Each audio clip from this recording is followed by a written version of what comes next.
There is a water heater in a farmhouse in Lancaster County, Pennsylvania, that has not received an electric bill in 23 years. Not a reduced bill, not a subsidized bill, no bill. The family that owns it has not paid a single dollar to heat the water they use for bathing, washing dishes, or doing laundry. They even use it for scalding equipment in the dairy since 2001, and the system that heats that water costs exactly $340 to build from materials available at any hardware store. It has one moving part, requires maintenance approximately once every 7 years, and has been running continuously through Pennsylvania winters and summers. The water heater in your house right now is the second largest consumer of electricity in the average American home. After heating and cooling, it accounts for approximately 18% of your household energy bill. Over a 30-year mortgage, your water heater will cost you approximately $19,000 to $24,000 in electricity or gas. The Lancaster County system cost $340 in 2001 and has operated at zero cost since, saving thousands in water heating costs.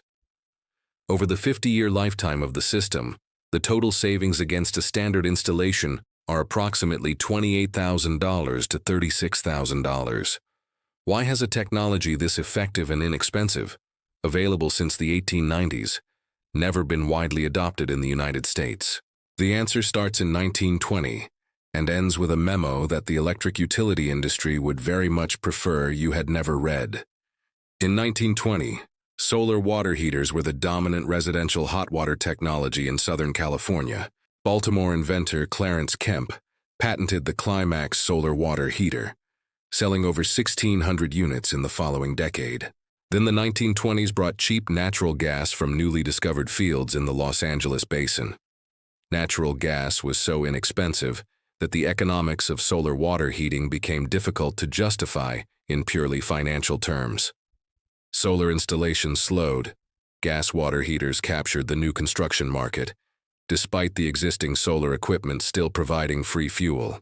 In 1940, Florida had the highest concentration of solar water heaters in the United States outside of California.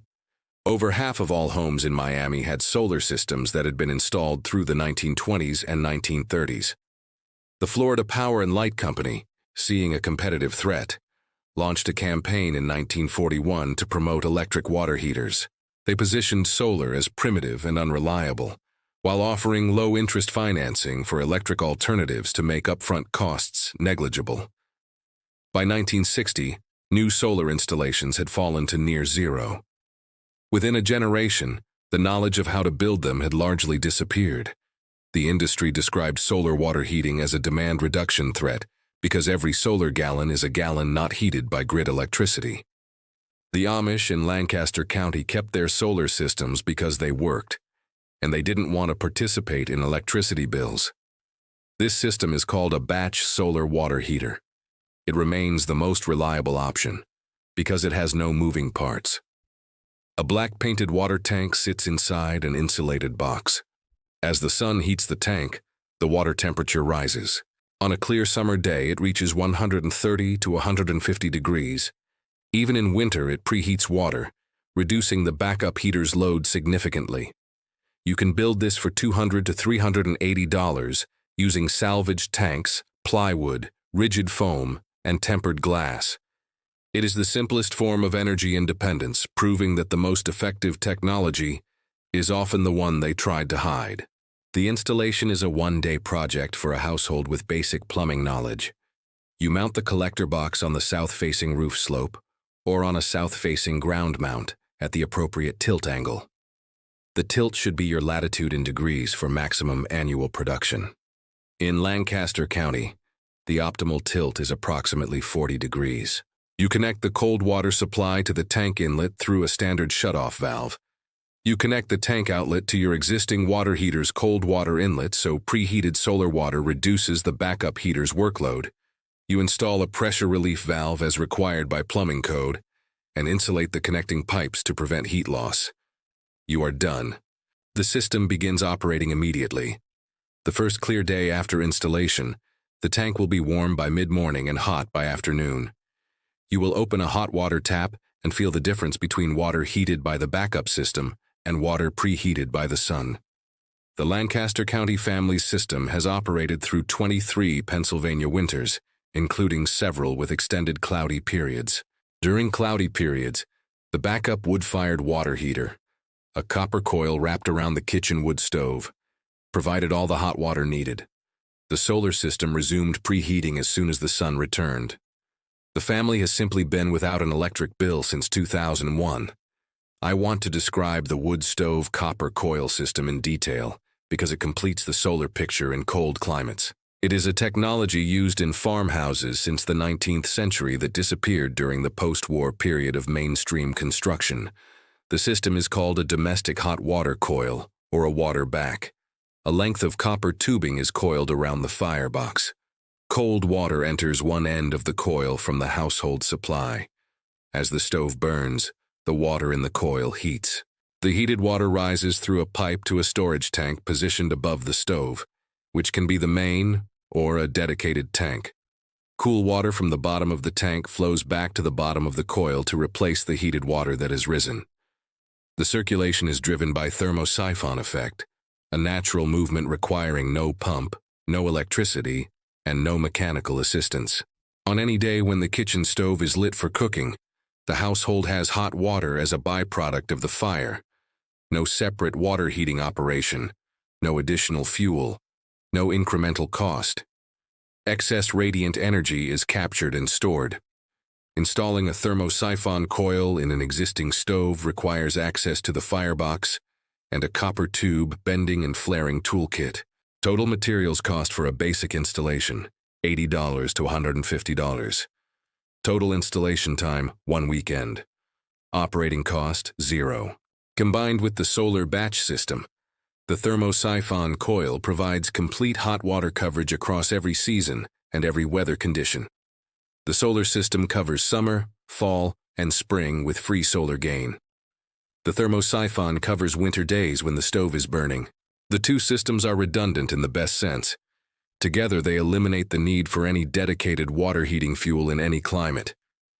The Lancaster County family has maintained this combined system because it works with a reliability that grid-dependent systems cannot match. When the grid goes down in a winter storm, their hot water continues. When the gas supply is interrupted, their hot water continues. When the utility rate increases again in January, their hot water bill does not change. It is still $0. It has been $0 for 23 years. It will be $0 for the next 23 if the sun continues rising over their south-facing roof. Both of those conditions appear reliable. Now let me tell you what the manufacturer of your current water heater does not want you to understand about the efficiency comparison. The gap is explained by a physical principle that your water heater manufacturer has never highlighted in any marketing material. A standard electric water heater converts electricity to heat at 95% efficiency. But that electricity was generated at 35% efficiency. Then it was transmitted through the grid at 90% efficiency before arriving at your tank. The end-to-end efficiency is approximately 30%. 70% of the energy content of the fuel that was burned to heat your water was lost before the heat arrived in your tank. A solar batch heater converts radiation to heat at 60 to 70% efficiency. The source energy has zero cost and zero conversion loss. Sunlight does not pass through a power plant or transmission lines. The end-to-end efficiency of solar water heating is 60 to 70%. That is twice the efficiency of grid electricity, with a source that costs nothing and does not deplete. This comparison never appears in utility marketing. They measure how well the appliance converts energy, not the efficiency of the entire energy chain. When you measure the whole chain, the solar water heater wins by a factor of 2 on efficiency and by infinity on operating cost. The Amish family in Lancaster County does not care about these numbers. They know the sun heats their water and they do not pay for it. The system has been running for 23 years without a service call. That is the whole analysis they need to maintain it for another 23. Let me now address the most common objection to solar water heating that I hear from the people most interested in implementing it. The objection is winter performance. You live in Minnesota, Vermont, or Northern Ohio, and you don't believe solar water heating is viable. I want to address this with specific data from the coldest climate zones and modifications that make cold climate installation viable for everyone. The basic batch system is vulnerable to one failure mode: freezing. A tank exposed to sub-freezing temperatures at night will potentially crack. The solution is drain back. On cold nights, you drain the water from the collector into the household plumbing where it is protected. This is accomplished through a simple ball valve. No pump, no controller. Just the habit of opening and closing it with the season. Alternatively, install the collector inside a greenhouse or south-facing sun space.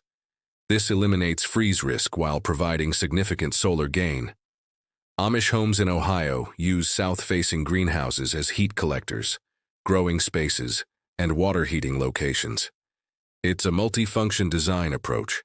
For extreme climates where temperatures stay at 20 below, the evacuated tube solar collector is the appropriate technology. Vacuum insulation around each tube prevents heat loss even in extreme cold, collecting heat on clear days far below zero. They cost more, about $800 to $1,200, but they eliminate freeze risk entirely and produce solar gain in the coldest climates. The operating cost remains zero. While the payback period extends to 4 to 6 years, 50-year savings remain between $24,000 and $30,000. Situation 1. Mild climate, south-facing roof. Existing electric water heater. Build a basic batch system for $200 to $340. The batch system preheats your water before it reaches the electric heater, dropping your bill by 60 to 80% immediately.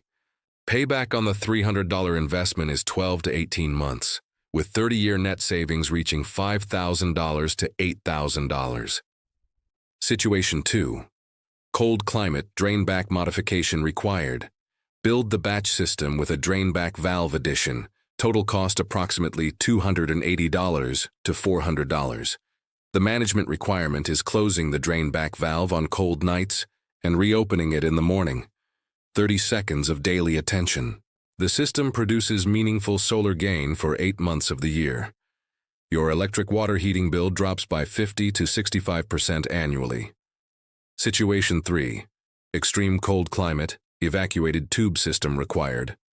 Install a commercial system for $800 to $1,200 including basic installation. Annual electricity savings, 70 to 80%.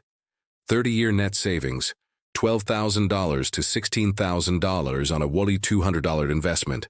Payback, 4 to 5 years. Every one of these scenarios produces a return on investment that makes a standard financial instrument look irrelevant, eliminating costs that compound over decades. Every one of them is buildable without a licensed contractor, and based on technology available since 1891, widespread in American homes by 1920. The utility expansion deliberately replaced it, yet the Amish in Lancaster County have run it continuously since before the electric company existed. The sun heats water. It always has. It heated Roman baths, Persian garden cisterns, and the Moorish hammams of medieval Andalusia. It heats the Lancaster County family's water today for exactly the same cost it charged every civilization before electricity was invented. Zero. Your electric water heater costs you $24,000 over 30 years for the privilege of heating water that the sun would heat for free. Now I want to tell you about the most elegant energy recovery mechanism. How you recover heat from the water after you use it. When you take a shower, you discharge 95-degree water down the drain. You kept the heat for washing but wasted the heat the water carried. This represents approximately 400 to 600 kilowatt-hours of heat energy purchased, used, and discarded, rather than recovered annually. The drain water heat recovery system is a copper pipe coiled around the drain pipe. Cold water passes through the coil before entering the heater. By the time the cold water reaches the heater, it is pre-warmed. The efficiency improvement is a 25 to 40% reduction in energy. Commercial drain water heat recovery unit costs approximately $200 to $400 and installs on a single straight section of drain pipe. The DIY version uses copper coil soldered to the pipe with thermal paste. It costs $30 to $50 and produces similar performance. Combining a solar batch system with drain water recovery reduces a household's water heating energy demand by 80 to 90%. The remaining energy is provided by a thermosiphon coil on the kitchen stove. The net supplemental energy input is close to zero. The United States is not the only country making these decisions. Comparing the U.S. to Israel, which made the opposite choice, is clarifying. In 1976, following the oil crisis, Israel mandated solar water heaters in all new construction. Every home built since 1980 has one. Today, 90% of Israeli households have solar water heating, resulting in the lowest per capita energy consumption for water in the developed world. This technology was patented in 1891. While Israel mandated it, the U.S. utility industry used regulatory influence to prevent similar mandates. Average Israeli households save $400 to $600 yearly. Over 45 years, that's up to $27,000 that stayed with families instead of fuel importers. The Lancaster County family has lived the Israeli model for decades. They use the sun because it is available and the technology works. The sun heated their water in 1950, 1980, and 2001. It will heat it in 2044 without a service call or rate increase. Drop your state and fuel type in the comments. Tell me if your roof faces south or if you have a wood-burning stove. The copper coil costs $80. The batch system costs $340. The savings begin the first clear day after installation. That is what one weekend buys when you are willing to let the sun do the work it has always been willing to do for free.